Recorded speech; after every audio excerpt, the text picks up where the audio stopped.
हाँ जी, exercise first B. और exercise first B में सबसे पहले अपन को सीखना है इंटरसेक्शन। क्या सीखना है हमें? Intersection of N ellipse. Intersection of N ellipse and A line. And A line, एक इलिप्स का और एक लाइन का हमें क्या पढ़ना है? इंटरसेक्शन। मतलब एक दीर्घ वृत्त का और एक रेखा का प्रतिच्छेदन हम लोगों को पढ़ना है कि एक एलिप्स और एक स्ट्रेट लाइन दोनों एक दूसरे को कैसे कैसे काटते हैं, क्या क्या उसका प्रोसेसिंग होता है। तो मान लीजिए एलिप्स का जो समीकरण है, एलिप्स का समीकरण है हमारे पास एक्स स्क्वायर बटे a square plus Y square बटे बी स्क्वायर बराबर 1। इसको मैंने डाल दिया समीकरण नंबर 1। जो इलिप्स का समीकरण है उसको क्या डाल दिया? समीकरण नंबर 1। और एक हमारे पास स्ट्रेट लाइन है, और स्ट्रेट लाइन के समीकरण को हमने लिख दिया y बराबर एम एक्स प्लस सी। स्ट्रेट लाइन के समीकरण को हमने क्या लिख दिया? y बराबर एम एक्स प्लस सी। अब इन दोनों का प्रतिच्छेदन निकालना है। दो कर्व के इंटरसेक्शन पॉइंट अगर हमें निकालने हो कि दोनों कर्व एक दूसरे को कहां पर इंटरसेक्ट कर रहे हैं, तो ये दोनों कर्व एक दूसरे को कहां पर इंटरसेक्ट कर रहे हैं ये पता करने के लिए हमें इन दोनों की समीकरणों को हल करना होता है। तो इन दोनों की समीकरणों को हल करें, तो दोनों की समीकरणों को हल कैसे करेंगे कि समीकरण 1 व 2 से। अब समीकरण 1 व 2 से कैसे? यहां से बाई का मान उठाओ और यहां से बाई का मान उठा करके यहां लगा दो। अब यहां से बाई का मान उठा करके यहां लगाएंगे तो ये हो जाएगा एक्स स्क्वायर बटे ए स्क्वायर प्लस बाई का मान कितना लगाएंगे? एम एक्स प्लस सी का होल स्क्वायर बटे बी स्क्वायर बराबर 1। ये हमारे पास में आ जाएगा, ठीक है ना। अब एक्स स्क्वायर बटे a square plus m x plus c का होल स्क्वायर बटे बी स्क्वायर बराबर 1 हमारे पास में हो गया, ठीक है। अब ये चीज जब हमारे पास में हुई तो यहां पर इसको और ढंग से अपन हल करें और ढंग से इन चीजों को समझें। तो पहले तो ये ए स्क्वायर बी स्क्वायर से क्या कर दें? मल्टीप्लाई कर दें सबको। यहां बटे में ए स्क्वायर आ रहा है, यहां बटे में बी स्क्वायर आ रहा है, तो अटे बटे हटाने के लिए ए स्क्वायर इंटू बी स्क्वायर से सबको क्या कर दें? मल्टीप्लाई। अब ए स्क्वायर इंटू बी स्क्वायर से सबको मल्टीप्लाई करेंगे तो यहां से ए स्क्वायर कैंसिल हो जाएगा, B square into X square हो जाएगा, प्लस यहां पर बी स्क्वायर कट जाएगा, ए स्क्वायर आ जाएगा, a square into m x plus c का होल स्क्वायर बराबर कितना हो जाएगा? ए स्क्वायर बी स्क्वायर हो जाएगा, ठीक है। शीतल और एकता बेटा ध्यान देना, आप लोग थोड़ा सा लेट आए हो अभी, तो शीतल और एकता दोनों एक चीज पर ध्यान देना। आज का जो टॉपिक अपना चल रहा है ये, इसमें हम लोग क्या पढ़ रहे हैं कि एक एलिप्स और एक लाइन दोनों एक दूसरे को कहां पर इंटरसेक्ट करते हैं, उनका इंटरसेक्शन कितना होता है, एक स्ट्रेट लाइन एक एलिप्स को कितनी जगह पर काटती है, ये अपन यहां पर देख रहे हैं। तो एलिप्स का समीकरण ये होता है। एलिप्स का समीकरण हमने ले लिया एक्स स्क्वायर बटे a square plus Y square बटे बी स्क्वायर बराबर 1। आपको समझ में आ जाएगा क्योंकि एलिप्स आपने 11 12 में भी पढ़ा है। शीतल पढ़ाए ना अपन ने 11 12 में एलिप्स? शीतल ठीक है ना, तो समझ में आ जाए, कोई दिक्कत नहीं है। और एक स्ट्रेट लाइन की समीकरण हमने ले ली बाई बराबर एम एक्स प्लस सी। ये हमारे पास एक स्ट्रेट लाइन की समीकरण है बाई बराबर एम एक्स प्लस सी। अब इन दोनों के इंटरसेक्शन पॉइंट निकालने तो इन दोनों की समीकरण सॉल्व करनी पड़ेगी, इन दोनों की इक्वेशंस को सॉल्व करना पड़ेगा। तो इन दोनों की इक्वेशंस को सॉल्व करने के लिए यहां से बाई का मान उठाकर यहां लगा दिया, तो ये हमारे पास में आ गया, ठीक है ना। और ए स्क्वायर इंटू बी स्क्वायर से सबको मल्टीप्लाई कर दिया, तो इस तरह से ये हो गया। अब इसका होल स्क्वायर खोल देते हैं। इसके होल स्क्वायर को अगर ओपन करेंगे तो ए स्क्वायर इंटू एम एक्स के एम एक्स का स्क्वायर हो जाएगा एम स्क्वायर एक्स स्क्वायर, फिर सी का स्क्वायर हो जाएगा सी स्क्वायर, और एम एक्स और सी के गुणा का दुगुना कितना हो जाएगा? इन दोनों के मल्टीप्लाई का डबल क्या हो जाएगा? 2mc(x), और बराबर में कितना आ जाएगा? A square into B square आ जाएगा। अब ए स्क्वायर से अंदर मल्टीप्लाई कर दीजिए, और ए स्क्वायर से अंदर मल्टीप्लाई कर देंगे तो ये समीकरण आपके पास रह जाएगी b square x square plus a square M square x square, और प्लस ये हो जाएगा ए स्क्वायर सी स्क्वायर, और यहां से हो जाएगा 2a square M C, 2a square M C X, और बराबर में ए स्क्वायर बी स्क्वायर है, इसको इधर ले आएंगे तो ये हो जाएगा minus A square B square बराबर 0।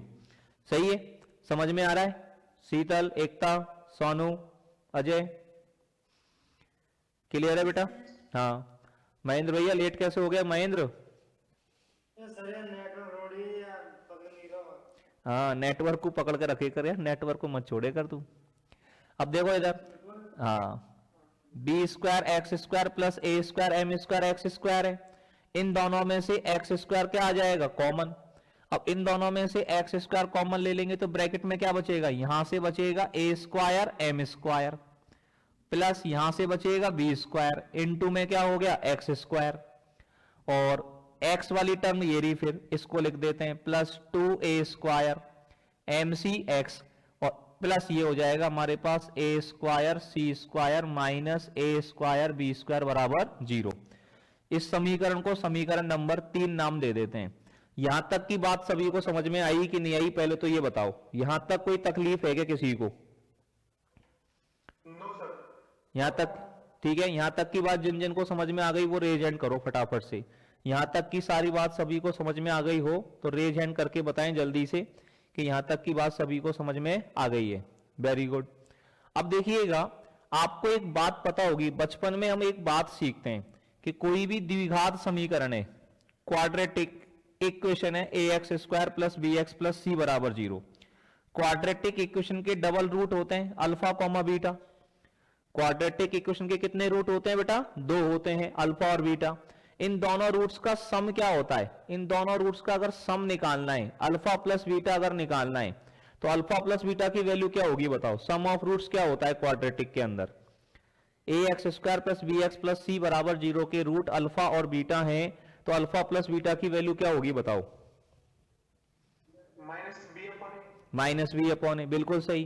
तो अल्फा प्लस बीटा का जो मान है ये बराबर हो जाएगा माइनस बी अपॉन ए के बराबर हो जाएगा। और अल्फा इंटू बीटा का मान किसके बराबर होगा? Alpha into beta C upon a. बिल्कुल सही है बेटा, अल्फा इंटू बीटा की वैल्यू हो जाएगी सी अपॉन ए के बराबर। तो ये देखिए, इस चीज को अपन को बहुत ध्यान से समझना है।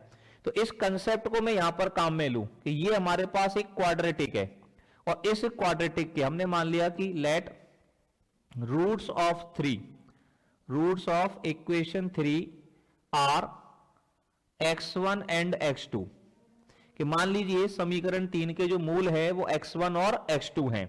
अब इसके रूट्स हमने x1 और x2 मान लिए। इधर से इन चीजों को थोड़ा सा रफ कर देता हूं मैं अब, ठीक है ना? यहां से इसको मिटा देते हैं अपन। अब यहां पर देखें, इसके रूट्स अगर x1 और x2 है, तो आप ये बताओ x1 प्लस x2 बराबर कितना आएगा? अभी अभी मैंने बताया था सम ऑफ रूट्स बराबर फॉर्मूला माइनस बी अपॉन ए होता है। सम ऑफ रूट्स का फॉर्मूला क्या होता है? माइनस बी अपॉन ए। तो माइनस बी क्या होता है? बी होता है कॉफिशिएंट ऑफ एक्स। बी क्या चीज होती है? Coefficient of x. और एक्स का कॉफिशिएंट कितना है यहां पर? 2a square M C. तो ये हो जाएगा minus 2a square M C, और अपॉन में कितना आएगा? ए मतलब एक्स स्क्वायर का coefficient, a square M square plus B square. ये बात समझ में आई सभी को कि x1 प्लस x2 का मान कितना हो जाएगा? Minus 2a square M c upon a square M square plus B square. ये बात क्लियर हो गई सभी को अच्छे से? यस और नो? Yes sir. ठीक है। अब प्रोडक्ट ऑफ रूट्स निकालें, मूलों का गुणनफल निकालें x1 x2। तो प्रोडक्ट ऑफ रूट्स हमने क्या पढ़ा था? c अपॉन ए पढ़ा था। अब प्रोडक्ट ऑफ रूट्स हमने c अपॉन ए पढ़ा था, तो c कितना है? c बोले तो कांस्टेंट टर्म, बिना x वाली टर्म। तो बिना x वाली टर्म ये है हमारे पास a square C square minus A square B square. तो x1 x2 बराबर हो जाएगा a square C square minus A square B square बटे कॉफिशिएंट ऑफ x स्क्वायर। तो ये हमारे पास हो जाएगा a square M square plus B square. यहां तक कोई दिक्कत किसी को? ये अपन को ध्यान रखना है कि यहां पर जो पॉइंट ऑफ इंटरसेक्शन निकल करके आएंगे, पॉइंट ऑफ इंटरसेक्शन कितने निकल करके आएंगे? 2, ठीक है ना? अब x1 प्लस x2 आ गया और x1 माइनस x2 आ गया। अब यहां पर देखिए, एक फॉर्मूला हमने बचपन में सीखा था, 11th क्लास में आपने पढ़ा होगा कि be know that x1 minus x2 का होल स्क्वायर बराबर x1 प्लस x2 का whole square minus 4x1 x2 पढ़ा है कि नहीं पढ़ा है बताइए आप। x1 माइनस x2 का होल स्क्वायर बराबर x1 प्लस x2 का whole square minus 4x1 x2 पढ़ा है हम सब ने, यस और नो? जानते हो गए ये बात? x1 हाँ भाई ठीक है। अब x1 माइनस x2 का होल स्क्वायर बराबर x1 प्लस x2 का whole square minus 4x1 x2 हमने कर दिया। अब ये जब हमने कर दिया यहां पर तो क्या करेंगे अपन इसके लिए, अब इसका x1 माइनस x2 का मान निकालना चाह रहा हूं मैं। x1 प्लस x2 का मान ये आ गया, x1 x2 का मान ये आ गया।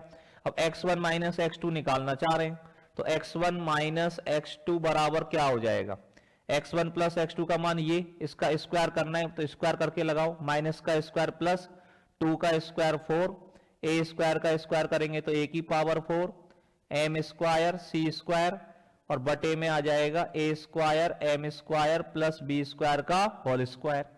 ये हो गया x1 प्लस x2 का whole square minus 4x1 x2, तो माइनस 4x1 x2 का मान ये हो गया a square c square minus a square b square बटे a square m square plus b square.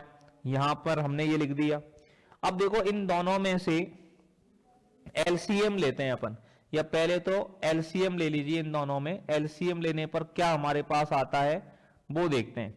LCM हमने ले लिया a square M square plus B square का होल स्क्वायर, तो यहां पर तो पूरा का पूरा ये बच गया 4a की पावर 4 एम स्क्वायर सी स्क्वायर माइनस 4, इसमें से a स्क्वायर कॉमन आ जाएगा, ब्रैकेट में बच गया c square minus b square और इनटू में मल्टीप्लाई में आ जाएगा a square M square plus B square. आ जाएगा कि नहीं आ जाएगा बताओ, सही है ये बात, यस और नो? हाँ भाई कहां पे, हाँ ये हाँ बिल्कुल बिल्कुल बेटा सही है, बिल्कुल बिल्कुल स्क्वायर ही आएगा, सही है, वो रह गया बेटा गलती से रह गया। तो यहां पर क्या आएगा x1 माइनस x2 का होल स्क्वायर, यहां भी x1 माइनस x2 का होल स्क्वायर। अब देखो ये हो गया हमारे पास x1 माइनस x2 का होल स्क्वायर बराबर, अब ये ब्रैकेट ओपन करते हैं ऊपर से 4a की पावर 4 एम स्क्वायर सी स्क्वायर, ये सी स्क्वायर गुणा होगा पहले इससे तो ये आएगा a square M square C square और 4a स्क्वायर से गुणा करेंगे तो ये हो जाएगा माइनस 4a की पावर 4 एम स्क्वायर सी स्क्वायर, इसको इससे गुणा करेंगे तो और सी स्क्वायर बी स्क्वायर और इससे गुणा हो जाएगा तो minus 4a square B square सी स्क्वायर आ जाएगा, इसको इससे गुणा करेंगे तो minus a square B square M square और इससे गुणा हो जाएगा तो प्लस हो जाएगा ये 4a की power 4 B square M square और ये माइनस माइनस प्लस, ये हो गया 4a square B square into B square B की पावर 4, ये बचेगा और बटे में ये चल ही रहा है a square M square plus B square का होल स्क्वायर। अब ये वाला मान यहां से ये क्या हो जाएगा, कैंसिल हो जाएगा। अब इन सब में से ऊपर से क्या कॉमन आ रहा है आपके पास, ये बताएं आप। इधर से इनको मिटा देते हैं, यहां से ऊपर से कुछ कॉमन आता हुआ नजर आ रहा होगा, इनको भी साफ कर देता हूं यहां से। 4a square B square common आ रहा है, सही है यार बात?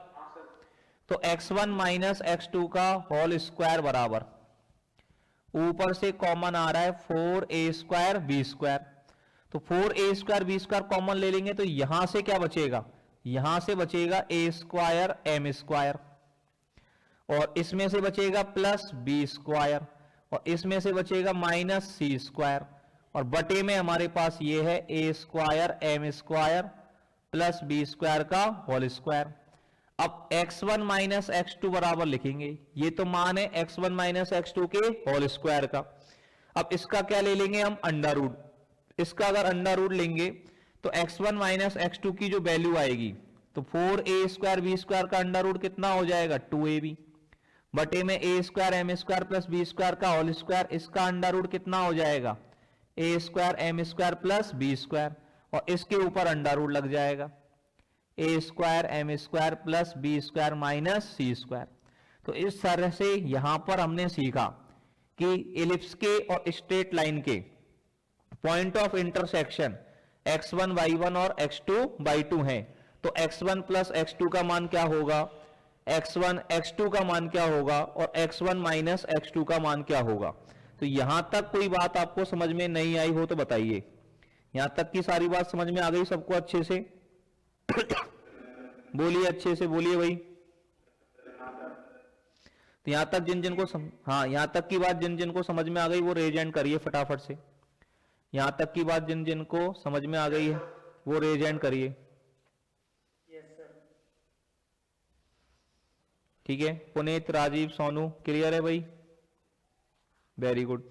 ठीक है, तो आज इस टॉपिक को तैयार करिए, ठीक है ना? बिल्कुल इस समय अपन स्लो स्लो चलते हैं अभी, जब तक अपन का सुबह एक थोड़े समय के लिए शाम का समय अपन कम कम ही रखेंगे, हल्का हल्का एक्स्ट्रा क्लास का, ताकि आपके ऊपर भी लोड नहीं पड़े और धीरे धीरे अपन मजे मजे में चीजों को कवर करते जाएं। तो आज एक टॉपिक अपन ने ये सीख लिया, आज इसको तैयार कर लो अच्छे से। कल मैं आपको इंटरसेप्ट की लंबाई निकालना सिखाऊंगा। कल की क्लास में अपन को ये काम आएंगी। आपको कल जब पढ़ेंगे इस क्लास के अंदर तो आपको ये पता होना चाहिए कि x1 प्लस x2 का मान हमने क्या निकाला था, x1 x2 का मान क्या निकाला था और x1 माइनस x2 का मान क्या निकाला था। ये चीजें आपको पता होनी चाहिए। कल की क्लास में इनको अपन डायरेक्ट काम में लेंगे। ठीक है भाई? Okay student? Okay, thank you very much. आज के लिए बहुत है। ठीक है, थोड़े समय के लिए कम कम रहेगा, फिर धीरे धीरे अपन इस टाइम को बढ़ाते जाएंगे बाद में। ठीक है, okay, thank you, good night.